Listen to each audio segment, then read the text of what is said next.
Happy to share. Mr. Speaker Pro Tem, we're going to try to do something a little tricky this evening. You're going to see the continuing theme of, hey, here's where we're borrowing, here's where the borrowing's coming from. And then I'm going to hit on some of the things that what's the nice way? Yeah, drive me almost insane on the questions I get here, the things I get on this stupid thing. And I've come to this conclusion.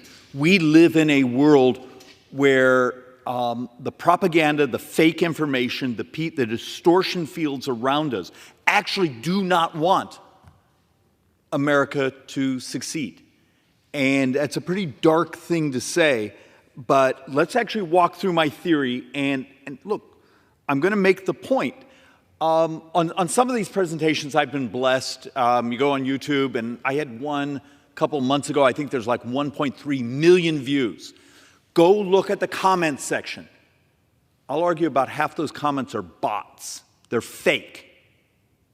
When you see things like, well, if you just didn't give any money to Israel, we could balance the budget, you start to realize that there's a world out there that takes advantage of our open society, that comes at us with things that are lies, and the poor person out there who's just trying to take care of their family, on occasion grabs their phone, tries to read little bits of news, maybe reads a comment or two, and they don't realize the information coming at them is absolute crap. And then the other problem here, I'm going to show here, when I have my own president get behind a microphone, look at the American people, and say things that are absolutely not true. And then an idiot like myself tries to come up and say, I have a path. There's a path. If I can get my brothers and sisters on the left to work with us on the right, there's a path to save this country. But it's really hard when the State of the Union goes in that podium right there and says things that are absolutely not true. Does that mean they're also a deliverer of fake information? Because math is hard. Math is uncomfortable. Telling the truth is hard. Maybe this place has lied for so many decades that the public says, look, we're just going to believe whatever is comfortable. So let's actually walk through first a little bit of reality here. I like to start with this chart because it sort of lays out where we're at today. You see the red.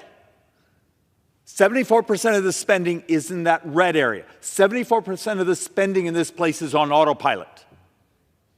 We don't get to vote on it. Do you see the blue? That's what I get to vote on. That's defense and non-defense discretionary. I get to vote on that. Every dime of it is borrowed. Every dime a member of Congress votes on is borrowed money. And guess what?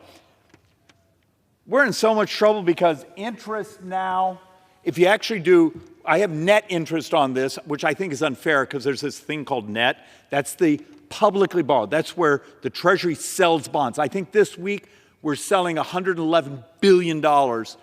Maybe it's 112 or 13 billion dollars in 3 different auctions this week just to finance our insatiable spending. Because remember, and this is one of the things I find even at home is uncomfortable, 100% of the borrowing from today through the next 30 years, according to CBO, is interest, Medicare, and if a decade from now we backfill Social Security. It's demographics. And yet, how do you make policy? And there's ways to fix it with policy.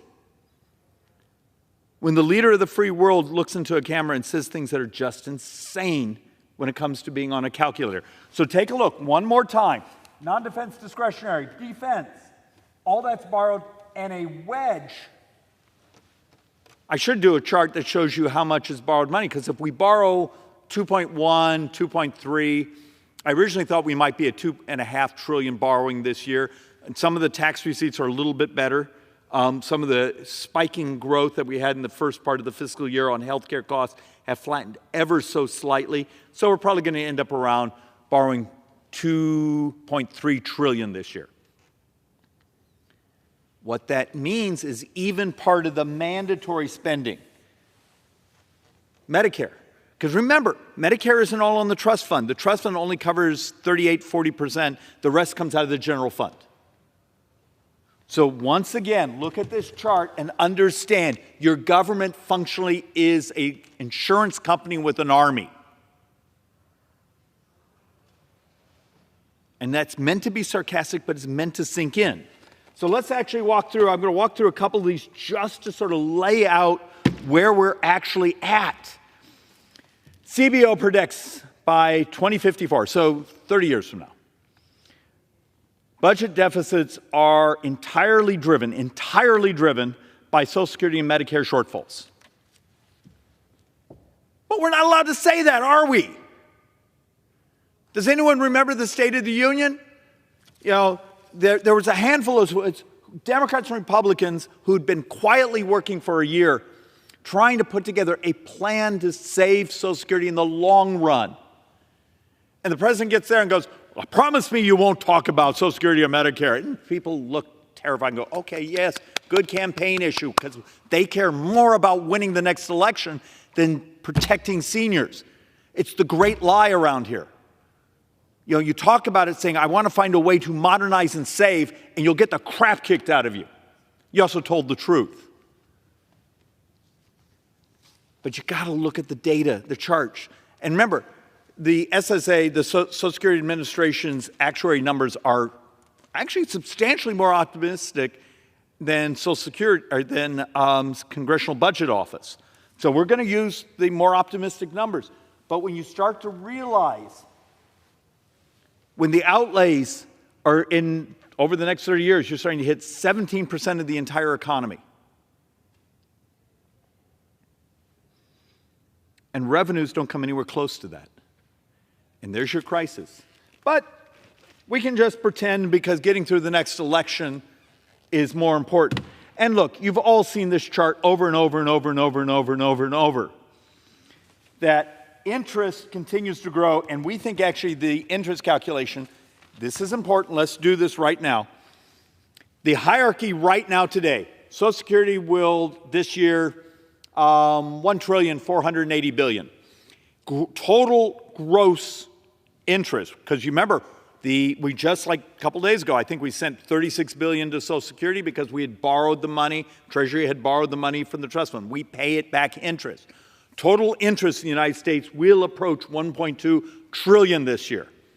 And then you have Medicare, and then you have defense. Defense is functionally sitting as number 4. How do you have a society when it runs around thinking, well, if we just cut some defense? Well, I showed you the chart before. You can get rid of every dime of defense, every dime of non-defense discretionary. That's the Park Service, that's the FBI, that's the Foreign Service, that's us. You get rid of everything. You still have to borrow money.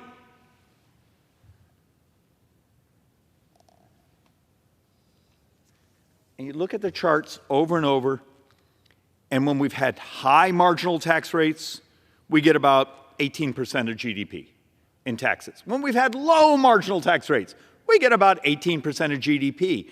You have a long history, and I've done floor presentation after floor presentation that, you know, in this, when you go to lower the rates, you grew the economy, you got about the same percentage GDP. When you raise the tax rates, the economy shrunk a bit or slowed down, and you got the same percentage GDP. The idea is grow the economy as much as possible and then cut spending everywhere you can. And I have some charts, and I don't know if I should do them again, or actually, maybe I'll just jump to them in a moment, where you lay out almost every tax hike that are the dreams of the left. Let's tax rich people for over $400,000. Let's do this tax and that tax. And I've come here with the academic papers and showed you when you maximize all those tax rates and, you know, capital gains, income tax, estate tax, you just do it all. You get about 1.5% of GDP. Okay? For us on a cut side, it's brutal, but I can come up with almost $300 billion in non-defense discretionary. But that's 1% of GDP. So, hey, together we came up with 2.5%. You know, we're borrowing 6-7% of the entire economy, and we've used up everything. I mean, understand what's going on here. So just another chart that basically gives you a sense. Rising Social Security and Medicare shortfalls driven entirely or nearly the entire 2019 to 2000 34 deficit hikes. That means in the 10-year window, almost all the growth of the debt and deficit during that time period, interest, Medicare, and then at the end of the decade, Social Security trust fund's gone. Because right now, you'll get a Democrat saying, well, Social Security doesn't add anything to the deficit. They're absolutely correct. Until the trust fund's gone. And there's the part that enraged me the other night. So if any of you were able to try to watch the presidential debate the other night, my phone lit up at one point by a bunch of reporters who wanted to double check a number. The president basically said this, he was asked about Social Security. I begin to make the wealthy, and this is his actual quote, so it's disjointed, but this is what he said. I begin to make the wealthy begin to pay their fair share by increasing from 1% beyond to be able to guarantee the program for life. He's talking about Social Security, so 1%. Then he went on to say, well, that 1% will be enough to keep it solvent. Okay, so the left's definition of wealthy is over $400,000 income, right? The president just told the American people 1%. I'll fix Social Security by taxing them 1%. Okay, we got a math problem. And the problem here is the blue you see here, that's not 1%. I had to make it 2% because the 1% was so small we figured you couldn't even see it. So I doubled what the president said. This is the shortfall. Half of this is what the president told you it would work. So I'm enraged by all the fake crap that comes into my phone, my office, our phones, our publications, all the things that you see on Twitter, or X, or whatever we're supposed to call it today, that are just made up by bots, particularly in foreigners. What happens now when my own president does it? How do I show up here? How do I get my brothers and sisters here to actually make policy? How do you make policy when the leader of the free world says things that are mathematically just insane? And the immorality here, functioning 9.5 years. We double senior poverty in America. If we don't fix this, we double senior poverty. But the Democrats will weaponize it because they care more about winning the next election. And we have a president who could have just looked in the camera and said, look, we haven't had the number of children, therefore the number of workers, started to rollovers in 1990. It's just math. It's not Republican, Democrat. Demographics are what we are. Last year, the United States had 1.62 children fertility rate, meaning functionally now our math is about 15 years, the United States will have more deaths than births. And I say that over and over, trying to get people to think. If your brain is trapped somewhere in the 1990s policy sets, none of that math is real anymore. It hasn't been real in 30 years.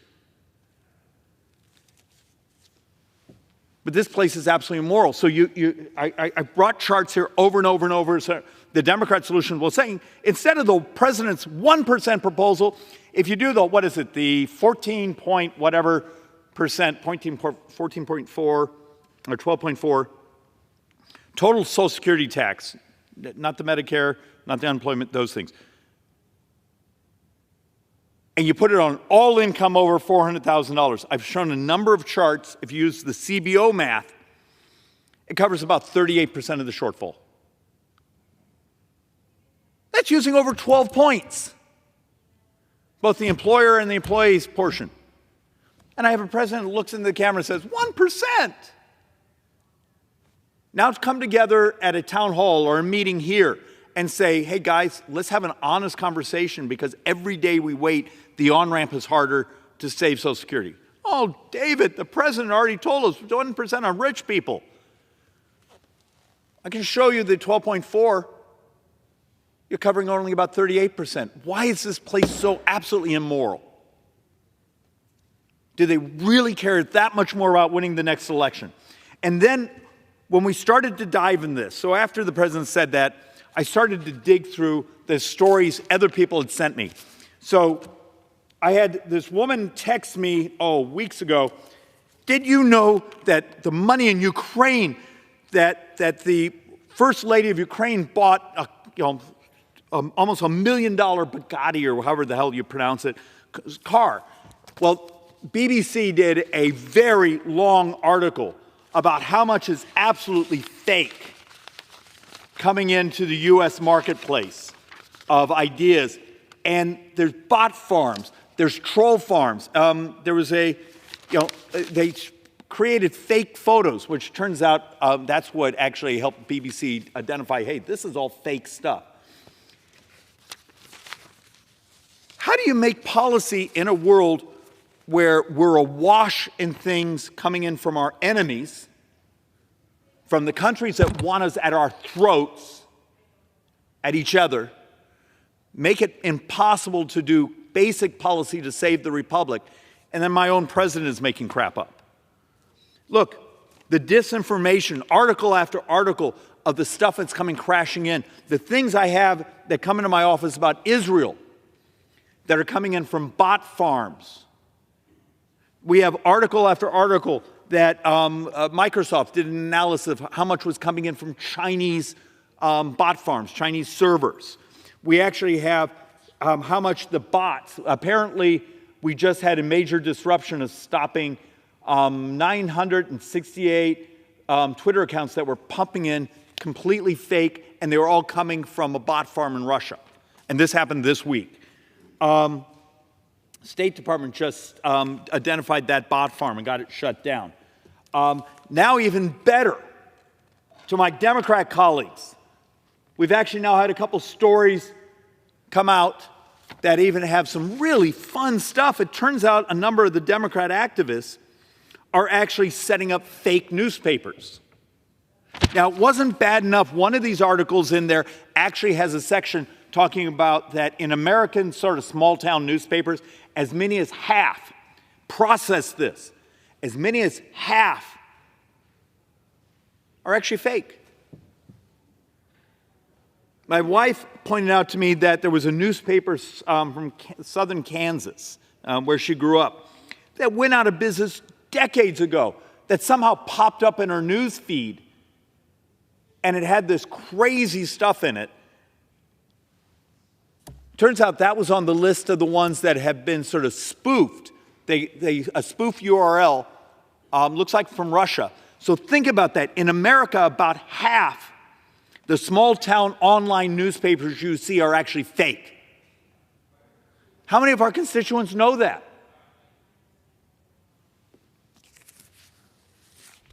And it looks like the Democrats actually have decided, hey, this is a great business model. Let's make up fake newspapers online, have it laced with left-wing propaganda, and we'll do it under a newspaper masthead.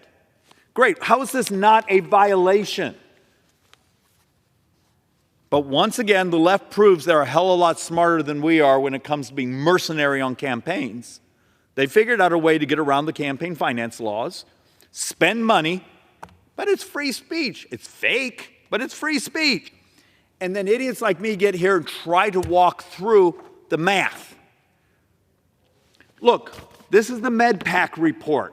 It's not that hard to read. When you have quotes in here that in 2022, 13% of all personal and corporate income taxes collected by the federal government were transferred to Social Security, or excuse me, the Medicare Trust Fund.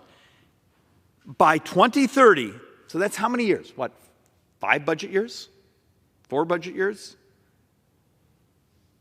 22% of all tax receipts from corporate and individual income tax, 22% will just go to Medicare. Functioning in a decade, you've gone from 13 to 22 of all tax receipts. It's demographics. Why isn't this what we talk about around this place, how we're going to save these programs? Oh, you can't do that because you're going to have a president who's going to knife you by saying crazy things. The Joint Economic Report we published a couple weeks ago. We tried to provide brutally honest math, brutal detail, with actual solutions. Will anyone actually read it? So back to, you don't need to see it. This one my staff was particularly fond of. It turns out that one of the new spoofings out there that are coming into young people's phones is celebrities with quotes that the celebrities have never said. Are you all ready for this election cycle where you have AI memes looking like a member of Congress, looking like a president, looking like a senator, looking like someone's celebrity, saying things that are completely fake? Now come here and try to do difficult policy where you're going to have to take on some bureaucracies, take on certain business models, adopt technology to crash the price of healthcare. Are you going to get hit by an army of bots, an army of fake videos, an army of fake postings saying, they can't do that because some group has figured out that winning the election or stopping us from saving the country from its debt spiral? I'm trying to explain, it's bad enough having to take on the bureaucracy, it's bad enough having to take on the calcified intellect of particularly some of my friends here who say, we could just fix everything by taxing people more. What happens when our voters have to face millions of absolutely fake information coming crashing at them? I can't wait to see the bots and the comments they put in the video below this posting. So take a look here. Not touching Social Security means large benefit cuts. When you start to actually take a look, and I think we did this before, and remember, the number goes up and down depending on employment, but we were working on one the other day from last year's CBO number that basically showed the average couple would take about a $17,400 cut in their Social Security a decade from now when the trust fund's gone. This is immoral. Shouldn't it be actually a place where we actually work on these things? And then you actually start to actually look at the lies, the misinformation that our brothers and sisters on the left keep saying. Oh, when we did tax reform, it was a gift to the rich. Okay, you got a math problem. The higher income, the top 20% today pay 69% of all income taxes. It is more progressive today than the tax code has ever been. The wealthy pay a higher percentage of federal income taxes today than ever before. And the lower quartiles today pay the lowest federal income tax rates in U.S. history. Well, since income taxes, 16th Amendment. How often do you hear this? But that doesn't fit the narrative. And then you have the jerks actually say things like this. Well, you guys had, $1.7 trillion spending. Yes, we got $900 billion more revenue than expected, but that was horrible. Hey, we're going to spend about $2 trillion in grants and gifts and those things to big business because if they do clean energy stuff. It's like they don't look themselves in the mirror.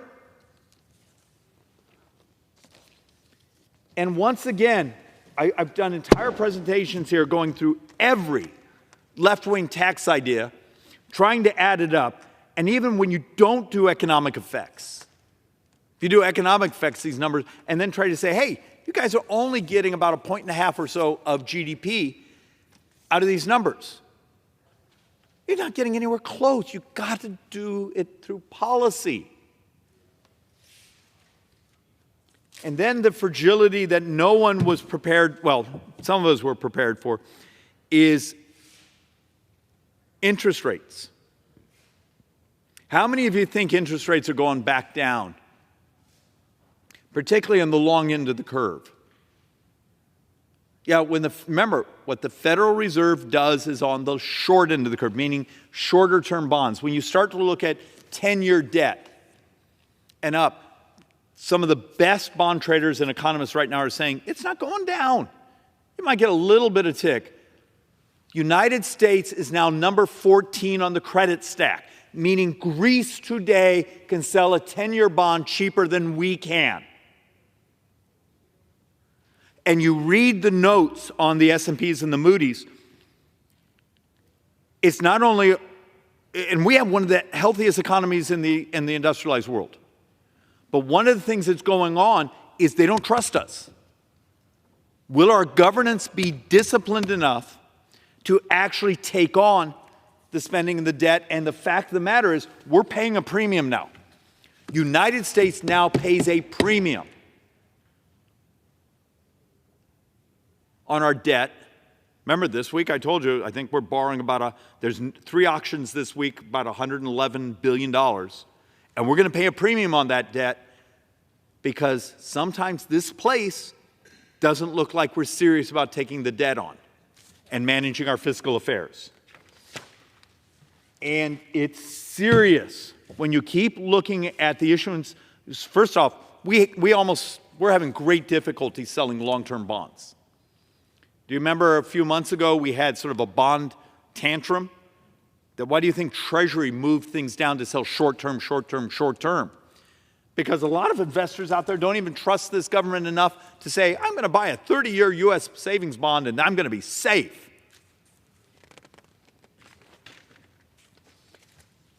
And once again, even a 100% tax rate on small businesses and upper-income families could not come close to balancing the long-term budget in this country. Stop thinking you're going to do it with tax hikes, or even for those of us who want to cut the size of government. You need to have revolutionized the cost of this government. Stop being afraid of technology. Stop being afraid of the things where we could change the cost of this government because it might affect your business model. And look, I was going to try to put 1 or 2 last happy talk until I realized one of the slides I wanted to show you was once again another concept of why the Democrats' Inflation Reduction Act is the most Orwellian named piece of legislation in modern history. They're very proud that saying, we're subsidizing, electric cars. My wife has an electric car. She loves it. But the data basically said, when they passed that, I came here to the floor and showed, hey, here's the survey data. Almost everyone that's going to buy an electric car is buying them with the subsidy, without the subsidy. It's a lifestyle, it's a personal, it's almost a status symbol. But let's give away billions and billions of dollars. So now you actually have breakthroughs. Could you imagine if just a fraction of that resource had gone in more into primary research? Looks like there's been a breakthrough on solar cells, an additional 25.7% efficiency. Yay! Except the problem is it was developed in China. So the very people who preach at us, let's subsidize all this stuff, but let's subsidize last generation's, or maybe even the generation before that's technology. You want me to put solar panels on my house? You want us to drive electric cars? You want this? Make it so economically sensible. Make it so affordable that it is the disruption. Why did you stop going to Blockbuster Video? Because you had this button you could hit at home and streaming videos right to your home. Was that subsidized by the government? The fact of the matter is there's technology disruptions. Why didn't we fixate on that? Well, it turns out maybe the disruptions don't write checks to your campaign. The Democrats' planned economy, the control of the marketplace, the arrogance of somehow they think that they know what the future looks like, instead of building a tax system or regulatory system that's competitive, it's disruptive, some are winning, some are losing. That's the way the American economy is supposed to work. And in many ways, we have now built a society of oligopolies. Thank you, Dodd-Frank. Thank you, Democrat policies. You've made the big bigger, you've made the big really powerful, and you've made the really big and powerful now your constituency. And it turns out now Republicans, if you actually look at who votes for us, it's entrepreneurs, it's working people, and it's those who are being crushed by those they have to compete with, who now get subsidies by their political allies. And with that, Mr. Speaker, I yield back. Under the Speaker's announcement of policy January 9, 2023, the Chair recognizes the gentleman from Texas, Mr. Roy.